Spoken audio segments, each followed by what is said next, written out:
әкесіз қалдырасын деген ол кінә арқылы былайша айтқан кезде манипуляция жасау. Баланың әкесі по факту тірі ма, тірі, бар ма, бар. Ол нәрсеге жауапкершілікті алуды, алмауды ол еркектің өзі шешеді. По факту сіздер ер мен әйел ретінде ғана ажырасып жатсыздар. Ал сол жаңағы жұқа грань деп жатқаным, сіздер ата-ана ретінде баланың алдында бірдей жауаптысыздар. Соны түсіну керек. Даже ертең сіздер ажырасып кететін болсаңыздар да, ажырасқан, бір-бірінен көңілі қалған ер мен әйел ретінде баланы өздеріңіздің эмоцияларыңыздың контейнер ретінде пайдаланбау керексіздер. Бұл бір. Екінші, баланың алдында өздеріңіздің сезімдеріңізді балаға ата-анасы ретінде бәрібір жақсы көретініңізді көрсету керексіздер.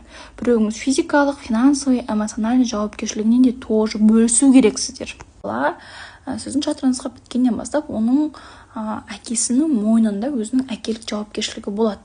Оны өзінен басқа ешкім алып тастай алмайды. Егер әкесі өзі мен балаға жауапты емеспін, мен қарамаймын, мен мүлде оған финансовый болсын, эмоциональный болсын, физический болсын жауапкершілікті алмаймын, мен сенімен әйел ретінде ажырассам да балаға да мүлде қарамаймын деген жауапкершілігін өзі шешімі болса іштей, онда ақыретте өзі барып оған жауап береді. Түсінесіз ба?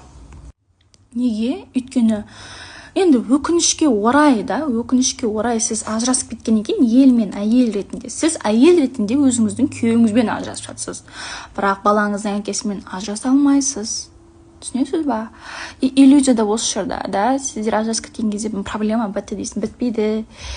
Қайтадан келісу керек болады, бала жайында жаңағыда алименті бар, оның алдында бала өзін тастанды сезінбес үшін какой-то ол ер адамның присутствиясы өмірде болу керек. Ол кезде сіз каждым разом граница қойып, границаны учтить етіп айтылу қажет болады. Если екеуіңіздің тарапыңыздан соны ересек адам ретінде сол нәрсені алдын ала шешіп алыңыздар. Түсінесіз ба? Өйткені даже финансовый түрде де әкесі вклад жасайтын болса бала ол кезде өзін тастанды сезінбейді, тірі жетім сезінбейді. Ол сіздің емес, ер адамның жауапкершілігі.